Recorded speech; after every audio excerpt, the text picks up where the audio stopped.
Hello engineers. So guys एक important update आप सभी को देना है। और जी हाँ गाइज, यहाँ पे एक बड़ी अपॉर्चुनिटी आप सभी को पता चल चुका होगा। बीपीएससी की तरफ से बीपीएससी एई के एग्जामिनेशन जून मंथ में होने वाले हैं। 21, 22 और 23 जून को कैलेंडर में बीपीएससी ने ये अनाउंस कर दिया है। इस एग्जामिनेशन की इम्पोर्टेंट डेट अपने दिमाग में जब आप लाते हो तो आपके दिमाग में ये आता है कि क्या इतना टाइम हमारे पास जो अभी अवेलेबल है वो सफिशिएंट है। चूंकि आप सभी को पता है कि अप्रैल मंथ है। अप्रैल, मई और उसके बाद जून में आपके एग्जामिनेशन होंगे।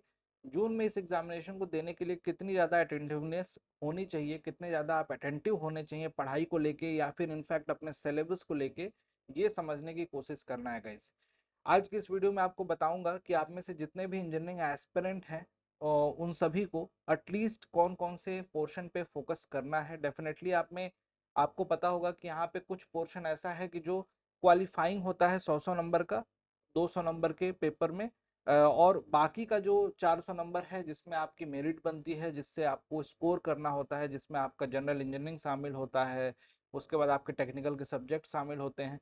तो कुल मिला के दो सिविल, अगर आपकी ब्रांच सिविल है तो दो सिविल इंजीनियरिंग के पेपर आपको 100 नंबर के देखने को मिलेंगे। जनरल इंजीनियरिंग का आपको 100 नंबर का देखने को मिलेगा और उसी तरीके से जनरल स्टडी का 100 नंबर का देखने को मिलेगा। उसके साथ साथ जनरल हिंदी, जनरल इंग्लिश, ये भी आपका 100 नंबर का देखने को मिलता है।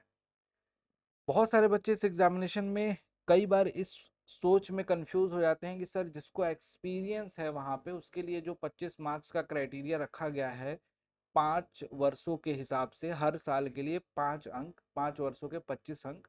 तो गाइज एक बात खुद से सोचना कि आपका कंपटीशन जो बाकी 75 नंबर है ना, उसी से कंपटीशन और कट ऑफ डिसाइड हो जाएगी। बहुत ज़्यादा इसमें आपको इफ बट नहीं सोचना है। ये सोचो कि जो वहाँ से 5 नंबर या 6 नंबर ले रहा होगा ना, वो ऑलरेडी अपनी जॉब में होगा, वर्किंग होगा, पढ़ाई से दूर होगा, तो वो 75 वाला जो इंडेक्स है उसमें उसके मार्क्स बहुत कम रह जाएंगे। तो आपको अपने अंदर ये तो लाना ही नहीं है। बस आपको फोकस्ड वे में अपनी पढ़ाई को जारी रखना है। जैसे कि मैंने स्टार्टिंग में बताया था गाइज आप लोगों को कि ये एक बड़ी अपॉर्चुनिटी है सभी के सभी इंजीनियर्स के लिए।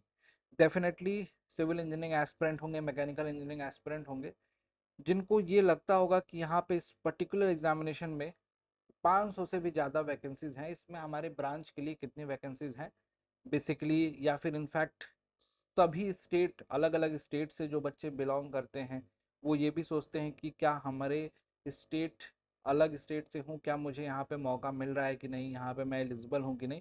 तो गाइज बहुत स्पष्ट रूप से आपको क्लियर करना चाहता हूँ कि इस पर्टिकुलर एग्जामिनेशन में वो सारे के सारे एस्पिरेंट जो हैं एलिजिबल हैं। किसी भी स्टेट से आप बिलोंग करते हो आप एलिजिबल हैं, इस पर्टिकुलर एग्जामिनेशन में आप एग्जामिनेशन दे सकते हैं। राइट।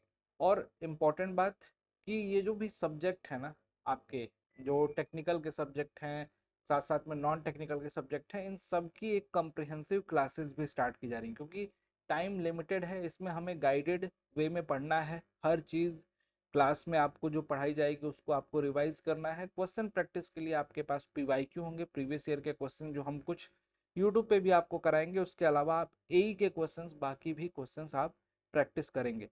अच्छी बात यह है कि जो जनरल इंजीनियरिंग बाकी एग्जामिनेशन में बहुत वास्ट सिलेबस आता था, यहाँ पे थोड़ा सा वो कम है। इस एग्जामिनेशन में आपको इनफैक्ट सिविल इंजीनियर्स को तो फायदा मिलता ही मिलता है, क्योंकि उनके सिविल इंजीनियरिंग के भी बहुत सारे टॉपिक उसके जनरल इंजीनियरिंग में शामिल हैं और टॉपिक कम है। यूपीपीएससी यही की तरह नहीं है कि उसमें बहुत सारे ज़्यादा टॉपिक है।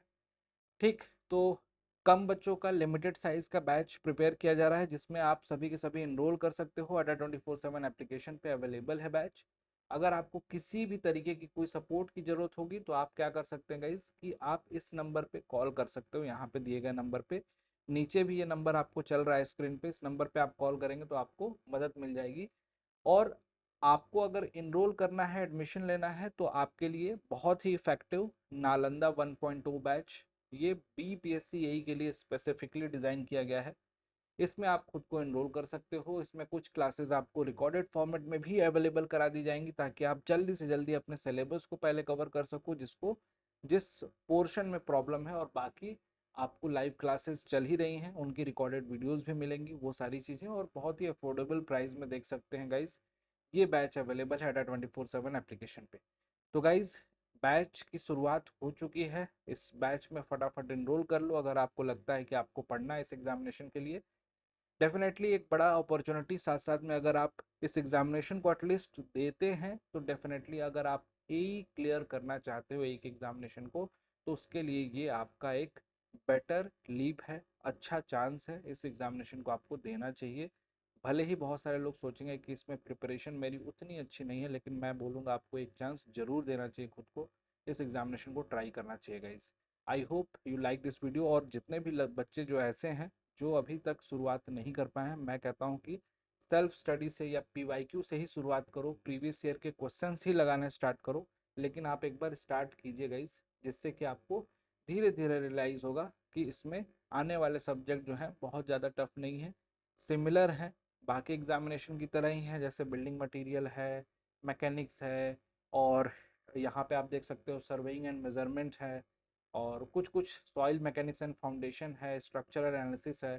तो जब पढ़ोगे आप सब्जेक्ट ओवरऑल, चाहे जनरल इंजीनियरिंग के पार्ट को पढ़ोगे या अपने टेक्निकल वाले पार्ट को पढ़ोगे, तो आपको ऐसा फील होगा कि इस एग्जामिनेशन में अच्छा किया जा सकता है। थोड़ा बहुत बस ब्रशअप करने की ज़रूरत है, कंसेप्ट को अच्छे से बूस्ट करने की ज़रूरत है। तो पॉजिटिव होकर स्टार्ट कीजिए अपनी प्रिपरेशन, और टारगेट अपना याद रखिएगा, एग्जामिनेशन की डेट अपने दिमाग में जरूर रखिएगा। Thank you so much, bye bye, take care, till then keep learning, पढ़ते रहिए, स्वस्थ रहिए।